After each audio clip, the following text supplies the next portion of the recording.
जय हिंद जय Bharat dear viewers welcome to Bangla defence academy. Bangla defence একাডেমিতে তোমাদের প্রত্যেককে স্বাগতম। আশা করি সকলেই ভালো আছো আর তোমাদের প্রিপারেশন খুব জোরদার চলছে। তো দেখো আজকে আমাদের নেতাজি সুভাষ ব্যাচ, কি বললাম, আজকে আমাদের নেতাজি সুভাষ ব্যাচের হিস্ট্রি থেকে সেকেন্ড ক্লাস। আজকে আমাদের সেকেন্ড ক্লাস হিস্ট্রি থেকে। তোমরা যারা চেয়েছিলে যে আমাদের একটা ফ্রি স্পেশাল ব্যাচ চাই এসএসসি জিডির জন্য, তাদের জন্য কিন্তু এই ব্যাচটা নেতাজি সুভাষ ব্যাচ এসএসসি জিডির জন্য, ঠিক আছে।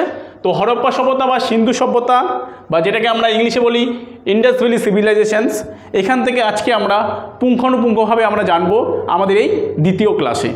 এর আগের প্রথম ক্লাসে আমরা কি করেছিলাম, এই নেতাজি সুভাষ ব্যাচের দেখো ইন্ডিয়ান ভারতীয় যে উৎস রয়েছে, ভারতের ইতিহাসে যে উৎস রয়েছে, মানে ইন্ডিয়ান হিস্ট্রিক্যাল রিসোর্সেস বা সোর্সেস যে ছিল সেটা আমরা প্রথম ক্লাসে করেছিলাম। তোমরা অনেকে সেখানে কমেন্টও করেছিলে। তো আজকে আমাদের ইতিহাসের সেকেন্ড ক্লাস নেতাজি সুভাষ ব্যাচের, এটি আমাদের একটা স্পেশাল ব্যাচ যারা তোমরা এসএসসি জিডি 2026কে টার্গেট রেখে দিবে।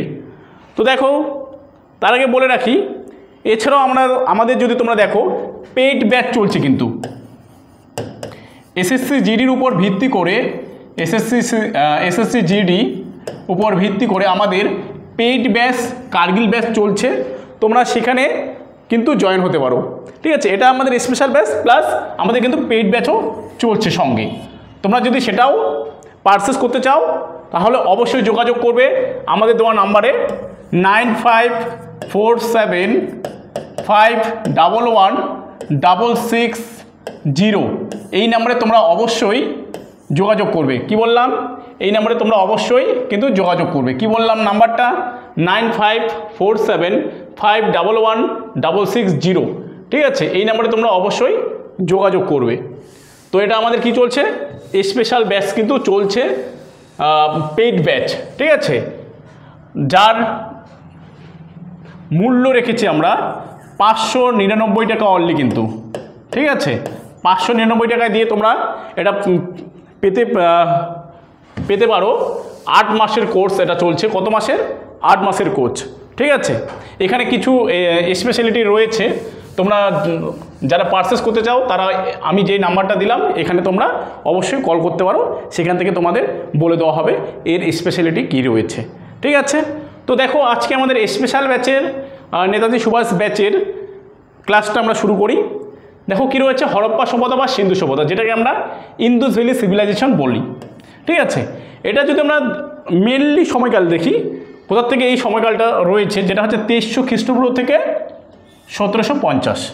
দেখো এটা 3টা পর্ব রয়েছে। আমি কি বললাম, এই যে ইন্দুস ভ্যালি সিভিলাইজেশনের টোটাল 3টা পর্ব রয়েছে।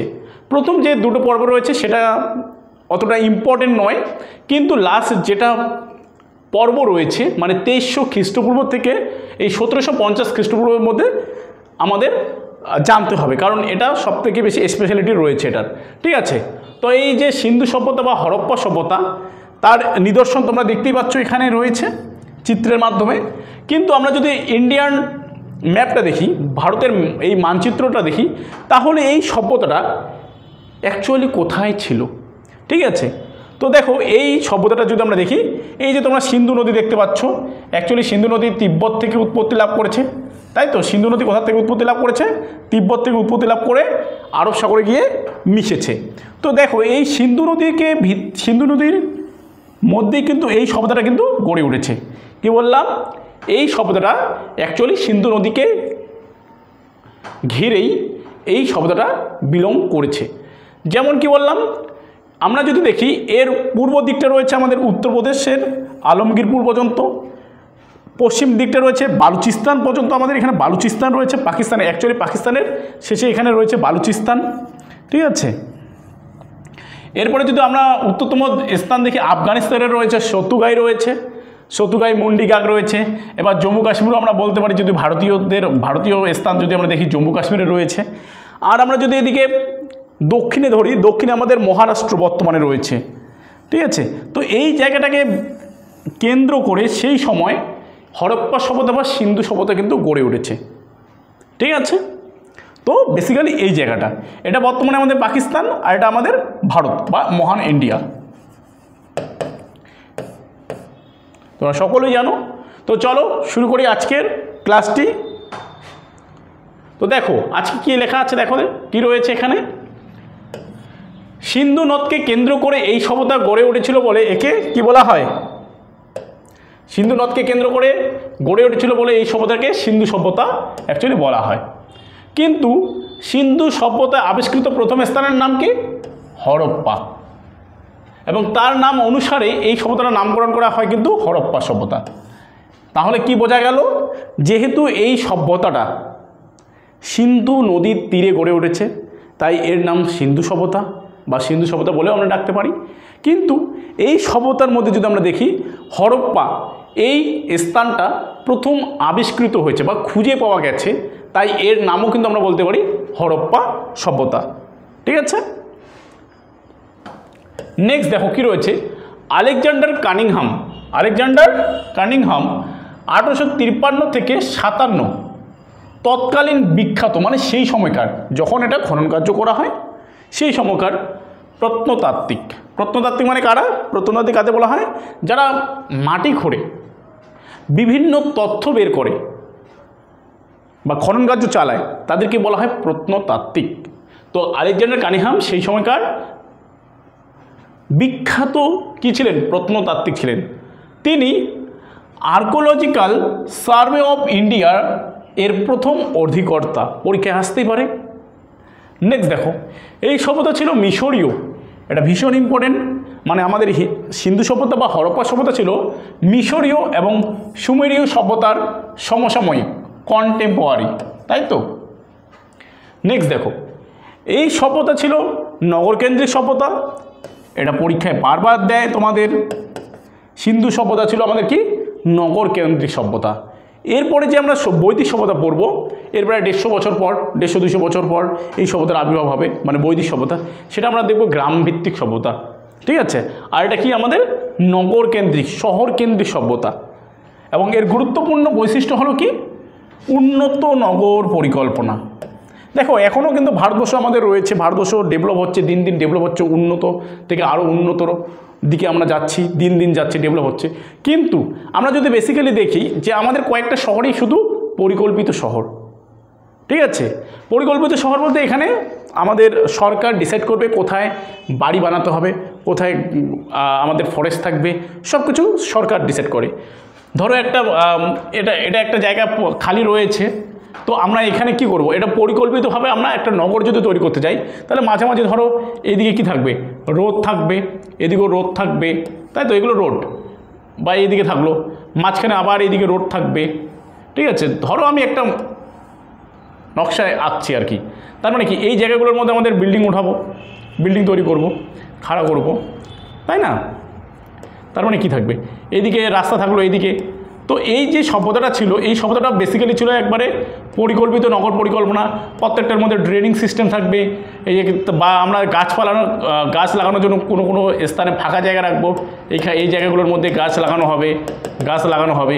তো এইরকম করে আগেকার দিনে আমরা যদি দেখি হরপ্পা সভ্যতা বা সিন্ধু সভ্যতা কিন্তু একটা সুপরিকল্পিত নগর সভ্যতা ছিল। ঠিক আছে, সেই সভ্যতার মানুষেরা সুপরিকল্পিতভাবে সেটাকে তৈরি করেছিল। বোঝা গেল? দেখো এই সভ্যতার মানুষেরা লোহার ব্যবহার জানতো না। আমরা যে সিন্ধু সভ্যতা বা হরপ্পা সভ্যতা পড়ছি, এই সভ্যতার মানুষেরা বেসিক্যালি লোহার ব্যবহার জানতো না। তাহলে তারা কিসের ব্যবহার জানতো? তারা সবথেকে বেশি ইউজ করতো বা ব্যবহার করতো তামা। কী ব্যবহার করতো তাহলে? তামা। সেখানকার মানুষেরা লোহার ব্যবহার কিন্তু জানতো না, তারা ব্যবহার করতো তামা। তাই এই সভ্যতাকে আমরা বলতে পারি তাম্রপ্রস্তর যুগ। তাই সিন্ধু সভ্যতাকে বলতে পারি আমরা তাম্রপ্রস্তর যুগ বা ক্যালকোলিথিক এজ এর অন্তর্গত ছিল। দেখো এই সভ্যতার যদি আমরা বলি, এই সভ্যতার মানুষেরা পুরুষ এবং মহিলা উভয়ই অলংকার পরিধান করতেন। ঠিক আছে, পুরুষ এবং মহিলা সকলে কী করতেন? অলংকার পরিধান করতেন। এবং এই সভ্যতার দেখো এই সভ্যতাটাকে কারা পরিচালনা করতো? এই সভ্যতাটাকে পরিচালনা করতো অ্যাকচুয়ালি কারা? প্রিস্ট মানে পুরোহিত, আর মার্চেন্ট মানে ব্যবসায়ীরা। বোঝা গেল? এই সভ্যতায় কারা করতো? পরিচালনা করতো পুরোহিত এবং ব্যবসায়ীরা। ঠিক আছে, আবার এই সভ্যতার দেখবো যে আমরা এই চিত্রটা যদি আমরা দেখি একবার, এই চিত্রটাতে দেখি, এই যে এই চিত্রটা দেখতে পাচ্ছি আমরা, সবথেকে উঁচু স্থানটা, এটাকে বলা হতো সিটাডেল। কি বলা হতো? সিটাডেল। ঠিক আছে, এই কালিটা যদিও বোঝা যাচ্ছে না, তো তোমরা দেখে নিবে, এটাকে আমি এই উপরে লিখতেছি, তাহলে বোঝা যাবে। কি নাম? সিটাডেল।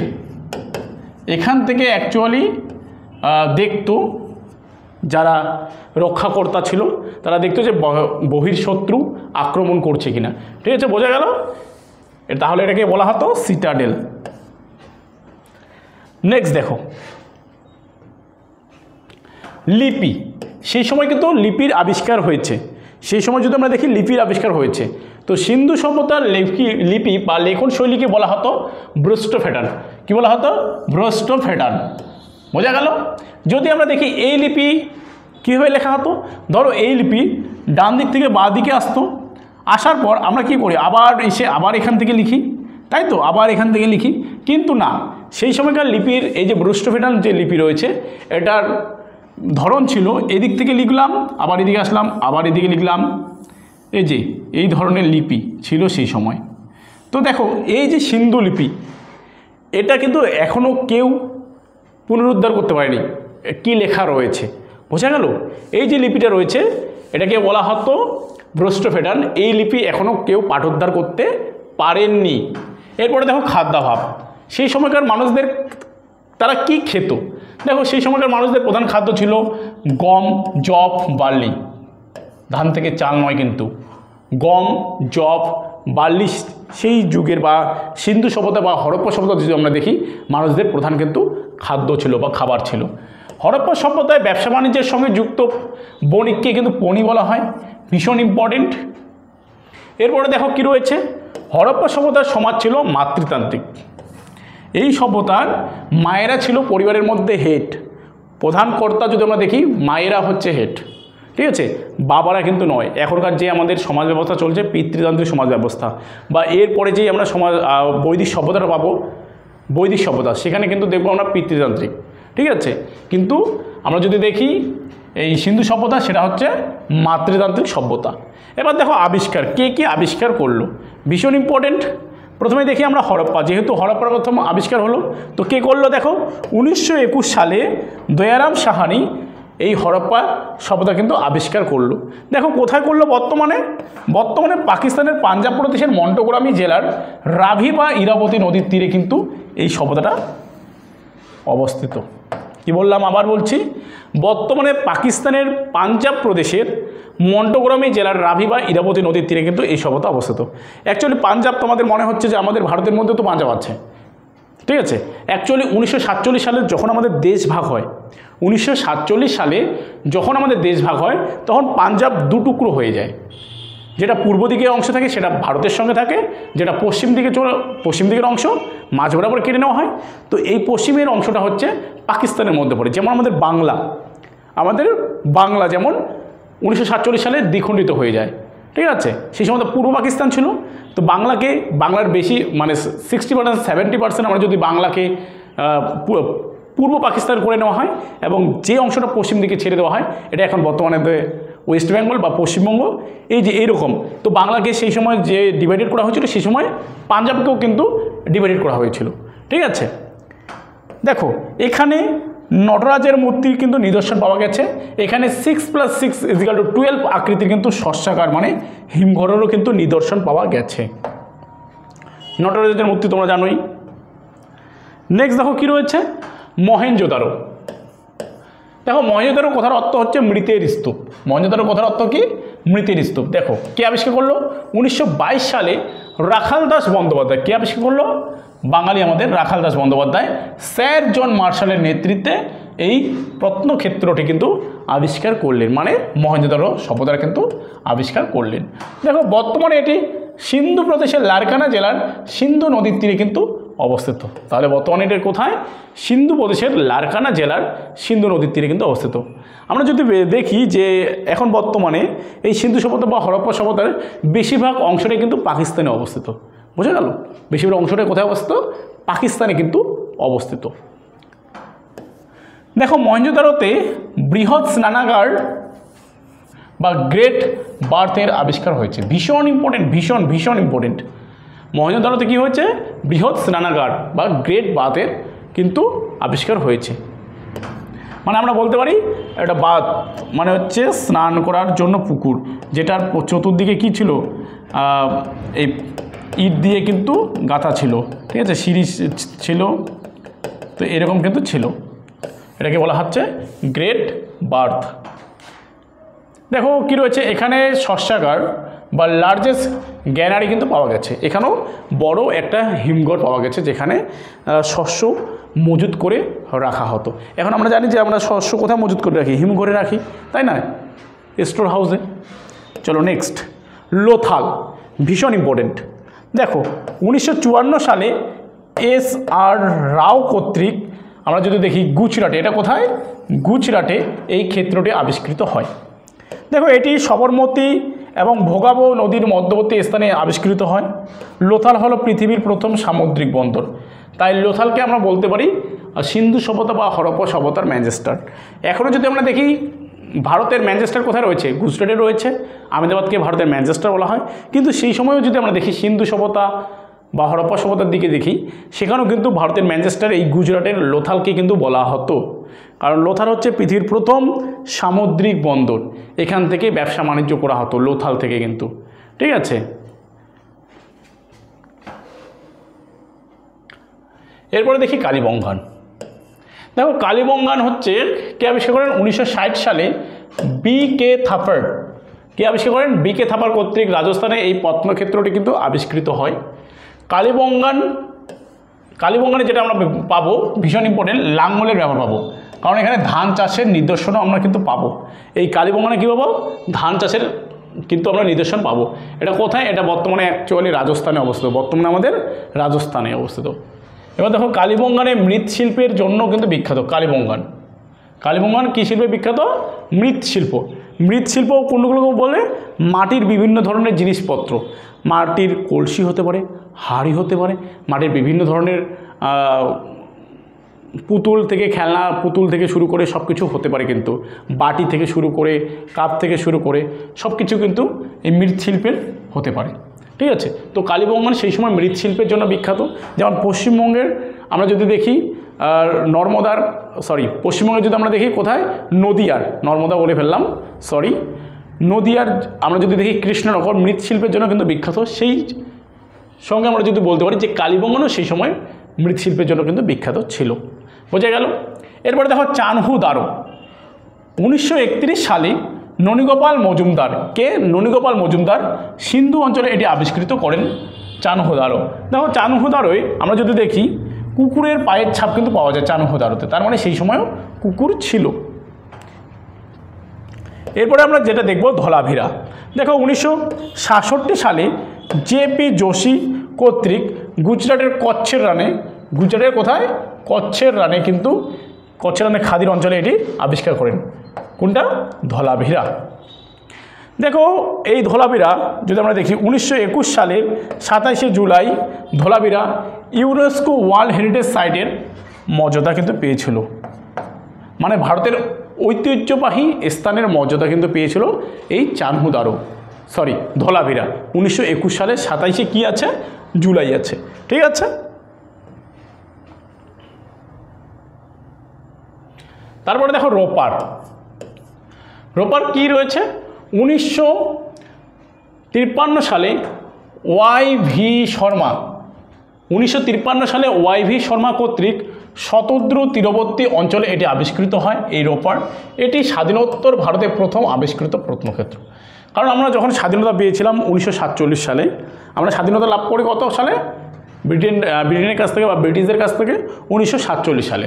তো 1947 সালে স্বাধীনতা হওয়ার পর প্রথম যদি আমরা প্রত্নক্ষেত্র দেখি সেটা হচ্ছে এই রোপার। বোঝা গেল? এবার দেখো কিছু গুরুত্বপূর্ণ তথ্য হরপ্পা সভ্যতা বা সিন্ধু সভ্যতা থেকে দেখে নেবে। হরপ্পার ধ্বংসাবশেষ প্রথম আবিষ্কার করেন কে? Charles Mason. হরপ্পা ও মহেঞ্জোদারো সভ্যতার প্রত্নতাত্ত্বিক খনন কার্যের পরিচালক কে ছিলেন? Sir John Marshall. এরপরে দেখো তামা হলো মানুষের আবিষ্কৃত প্রথম ধাতু। হরপ্পা সভ্যতার নিদর্শন আবিষ্কারের ক্ষেত্রে sir John Marshall, Nanigopal Majumdar, Mortimer Wheeler প্রমুখ প্রত্নতাত্ত্বিকগণ যুক্ত কিন্তু ছিলেন। এবার দেখো এই যে এত কিছু তথ্য দিলাম হরপ্পা সভ্যতা বা সিন্ধু সভ্যতা থেকে, এবার দেখো এত বড় একটা সভ্যতা কীভাবে ধ্বংস হলো, এটা নিয়ে ঐতিহাসিক মহলে বিভিন্ন মতভেদ রয়েছে। কি বললাম, এই যে হরপ্পা সভ্যতা বা সিন্ধু সভ্যতা কীভাবে ধ্বংস হলো, এটা নিয়ে ঐতিহাসিকদের মতে মানে বিভিন্ন ধরনের কি রয়েছে, মতবাদ রয়েছে। কারণ কি বলতো, এই যে এত বড় একটা সভ্যতা কীভাবে ধ্বংস হলো, সবার মনে তো বাঁচবেই এটা, তাই তো। তো কোনো ঐতিহাসিক বলেছিলেন এই সভ্যতাটা ধ্বংস হয়েছিল বৃক্ষচ্ছেদনের ফলে। মানে সেই সময় শহর পরিকল্পনা এতটাই পরিমাণে বেড়ে গিয়েছিল যে অতিরিক্ত হারে বৃক্ষচ্ছেদন করা হয়, এবং এই বৃক্ষচ্ছেদনের ফলে কি হয়, অনাবৃষ্টি হয়, অতিরিক্ত হারে বন্যা হয়। এছাড়াও আরও অন্যান্য ঐতিহাসিক যারা রয়েছেন তারা আরেকটি মতবাদ প্রচার করেছিলেন যে এই যে হরপ্পা সভ্যতা বা সিন্ধু সভ্যতা ধ্বংসের পিছনে আরেকটি কারণ হচ্ছে আর্য জাতির আক্রমণ। কি বললাম, আর্য জাতির আক্রমণ। এই আর্য জাতিরা আমরা পরবর্তীকালে দেখব বৈদিক সভ্যতা তৈরি করবেন। তো এই আর্য জাতিরা তারা ব্যবহার করত লোহার অস্ত্র, তারা লোহা ব্যবহার করতে জানতো। আর এই হরপ্পা সভ্যতার নগরের মানুষরা বা বাসিন্দারা তারা ব্যবহার করতো তামা। তো বোঝা যাচ্ছে বা অনেকে ঐতিহাসিকদের মতে বলা যায় যে